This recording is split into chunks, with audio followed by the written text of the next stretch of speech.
Kesalahan para afiliator pemula ketika mulai menjadi seorang afiliat di TikTok. Nah, di sini saya pengen kasih tahu kesalahannya agar kalian juga tidak melakukan kesalahan tersebut, dan di sini saya mau kasih solusinya juga. Assalamualaikum warahmatullahi wabarakatuh, teman-teman semuanya. Pada kesempatan video kali ini saya ingin membahas tentang beberapa kesalahan pemula para afiliator TikTok, termasuk saya sendiri melakukan kesalahan tersebut. Ini bisa jadi pelajaran juga buat kalian agar tidak melakukan kesalahan yang sama seperti apa yang saya lakukan juga. Tapi disclaimer ya teman-teman semuanya, di sini saya bukan menyalahkan kalian ataupun menyalahkan mereka-mereka yang baru mulai. Hal ini menjadi hal yang wajar ketika kita baru mau susah banget ngomongnya baru mau melakukan sesuatu hal menjadi content creator. Itu wajar melakukan kesalahan, termasuk saya sendiri pun melakukan kesalahan. Harapan saya video ini bisa kalian tonton dan bisa jadikan pelajaran, dan kalian jangan melakukan kesalahan yang saya lakukan juga. Oke, nah di sini saya sendiri jujur ya, pada saat saya itu baru mulai jadi afiliator itu satu nggak konsisten, nguploadnya jarang-jarang, kontennya juga amburadul, produknya juga nggak tahu, dan yang lain sebagainya tuh banyak banget nih. Saya akan tunjukkan ya teman-teman semuanya. Dari saya pada saat awal saya ngonten ini teman-teman semuanya, di bulan Oktober itu sebenarnya saya udah mulai ngonten ya. Tapi pada saat itu sebenarnya saya mulai ngonten itu bulan Mei, Juni, Juli, Agustus, September, Oktober itu saya udah mulai ngonten sebenarnya. Tapi saya itu ngontennya males-malesan, seminggu ngupload satu, seminggu nggak ngupload, bahkan 2 minggu ngupload satu. Ini penghasilan saya di bulan Oktober itu masih segini, kalian bisa lihat sendiri lah ya, hasilnya itu cuma 120.000 per bulan. Untuk biaya wifi aja pastinya udah kurang, untuk kuota apalagi buat yang lain-lain itu udah kurang teman-teman semuanya. Tapi setelah saya menyadari kesalahan saya mulai aktif nih, coba ngupload yang namanya konsisten, coba saya mau mulai upload itu di pertengahan November. Nah, di pertengahan November ini alhamdulillah sudah ada hasilnya.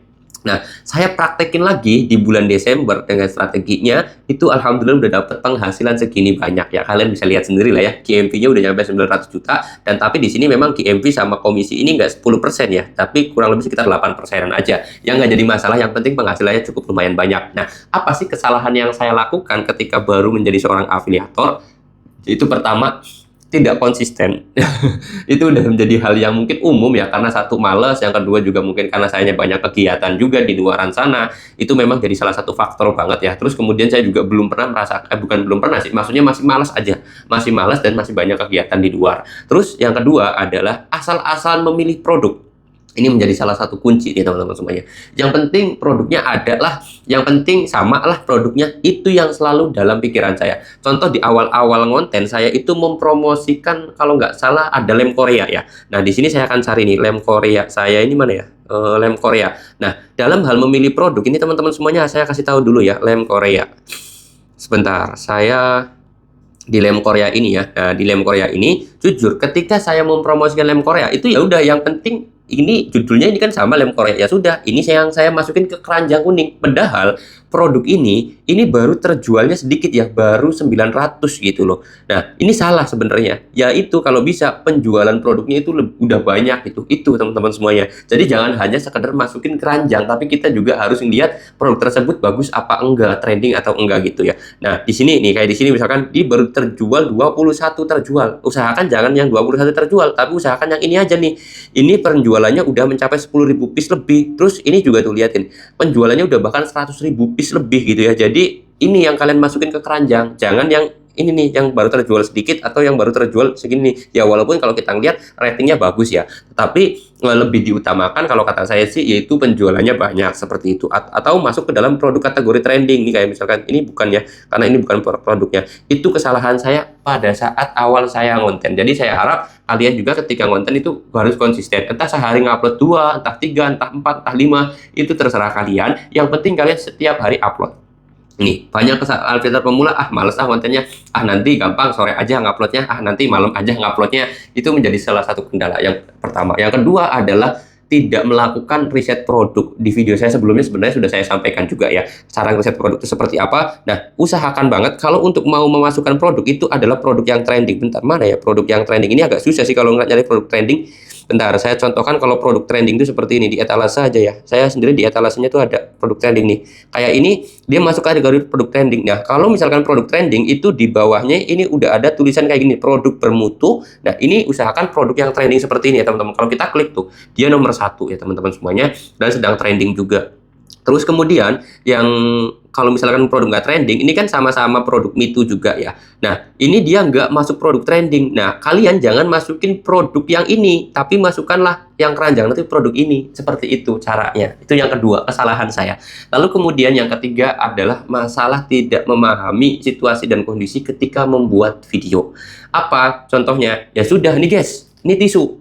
Ya tahu semua orang juga tisu, tapi apa yang membuat orang itu mau tertarik membeli dari keranjang kuning kalian gitu. Terus banyak juga yang saya lakukan itu seperti itu, jujur apa adanya aja ya. Tetapi ketika konten itu sekarang alhamdulillah agak sedikit rapih lah ya. Jadi ada masalah, lalu saya kasih solusinya, ada hooknya, lalu saya kasih juga fiturnya. Apa sih yang membuat kamu tuh harus cek tisu ini daripada tisu-tisu yang lain gitu loh. Itu. Terus kemudian juga call to action-nya nggak dikasih, itu susah banget pada saat pertama. Usahakan banget ada video ataupun isi video kalian itu yang mengandung apa yang membuat penonton itu mau check out dari keranjang kuning kalian. Itu kalian harus pikirkan sendiri ya.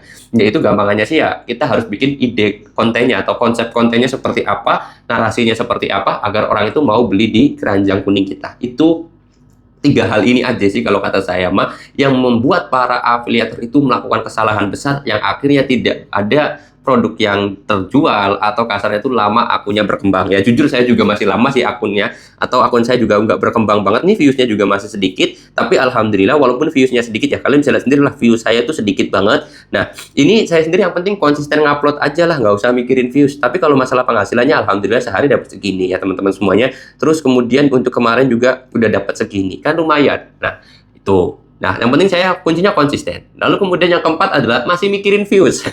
Jadi kalau kita viewsnya banyak, kita semangat konten. Kalau viewsnya sedikit, kita males konten. Ya, itu hal yang wajar. Dan itu pun yang saya lakukan juga pada saat awal-awal konten. Sekarang, saya sendiri nggak peduli views saya ada berapa. Ini viewsnya 100, ini 80, ini 100, ini 90. Entah di bawah 100, entah di bawah 1000, atau gimana lah, terserah. Yang penting setiap hari saya ngupload. Kuncinya di situ ya, teman-teman semuanya. Jadi, ini berpengaruh banget dalam cara pola pikirnya. Nanti kalau kita hanya mikirin views, ketika viewsnya ngedrop seperti ini, apakah kalian semangat konten? Jawabannya pasti enggak, ya. Tapi kalau saya fokusnya ya sudah, yang penting upload aja, bodo amat mau ada viewsnya, mau ada enggak, kayak yang penting penghasilan masuk. Nah, itu kan prinsipnya saya. Prinsipnya saya itu seperti itu. Tapi selagi penghasilannya masih banyak, ya udah upload aja. Nanti juga saya yakin ini video yang viewsnya sedikit, saya yakin di 2 bulan berikutnya ataupun 3 bulan berikutnya atau bahkan 1 tahun ke depan itu masih ada videonya dan mudah-mudahan masih dapat komisi juga gitu. Itu prinsip yang sekarang saya terapkan seperti itu ya. Oke, sekarang nggak FYP, tapi bisa jadi FYP-nya minggu depan atau FYP-nya tuh bulan depan, itu nggak jadi masalah. Makanya sekarang nih views saya udah scroll agak banyak juga, sedikit banget ya. Nah, disinilah views yang dulunya juga sama, sekarang tuh udah ada kelihatan. Tuh kan ada yang berapa ribu gitu kan. Ini ada yang 22.000, padahal pas pertama upload ini kayaknya susah banget deh. Tuh, kalian bisa lihat sendiri sama, ini juga viewsnya dulu 100-an, tapi alhamdulillah sekarang udah naik sendiri. Udah, biarin aja. Nanti saya yakin, saya percaya bahwa apa yang saya lakukan hari ini secara konsisten pasti akan menuakan hasil entah di 2 bulan berikutnya, atau 3 bulan ke depan, atau 5 bulan ke depan, itu seperti itu. Oke, jadi jangan pernah berpatok. Kita semangat konten kalau viewsnya banyak, kalau nggak banyak viewsnya kita malas konten. Jangan ya, udah yang penting kita upload aja dan usahakan konsisten. Sehari kalian nguploadnya berapa? 5 ya sudah 5. Kalau prinsip saya jujur, sehari saya harus lebih dari 5, udah. Kalau 6 boleh, 7 boleh, 8 boleh, 10 boleh. Bahkan saya sendiri sering upload sehari itu 17, 18, semaunya saya. Karena kalau saya sendiri untuk mengatasi itu semua, sekarang saya tuh udah ngedraft ya. Ngedraftnya ini udah ada 126 video. Artinya kalau saya sehari ngupload 10, itu udah bisa liburan nih, 12 hari. 12 hari saya bisa liburan, nggak perlu bikin konten lagi, tapi saya alhamdulillah bisa tetap ngupload. Itu kuncinya. Makanya ada view segini, jujur saya nggak males konten, enggak. Dan ini masih banyak juga video simpenan saya tuh. Ini yang belum saya draftin ya. Ini ada 77 lagi, ada 77 video lagi yang belum saya draftin. Berarti kurang lebih ya sekitar 200 video lah, stok video saya. Jadi banyak banget. Ini mengantisipasi biar kita bisa terus konsisten seperti itu teman-teman ya. Jangan hanya karena viewsnya ngedrop, views kita sedikit kita malas konten. Jangan perkiraan seperti itu teman-teman ya, karena apa yang saya sampaikan insya Allah apa yang terjadi juga dalam diri saya gitu. Oke, mudah-mudahan bisa bermanfaat. Kalian jangan pernah lakukan 4 kesalahan yang saya lakukan juga. Mudah-mudahan kalian juga bisa sukses di TikTok affiliate dan mudah-mudahan akun kalian juga bisa cepat berkembang. Oke, ya mudah-mudahan video ini bisa bermanfaat juga. Tapi percuma video ini nggak bakal bermanfaat kalau kalian nggak praktekin. Kuncinya dipraktekin. Oke, saya mau tutup dulu video ini dan kata Assalamualaikum warahmatullahi wabarakatuh. Kalau ada yang mau tanya-tanya boleh tinggal tulis aja di kolom komentar.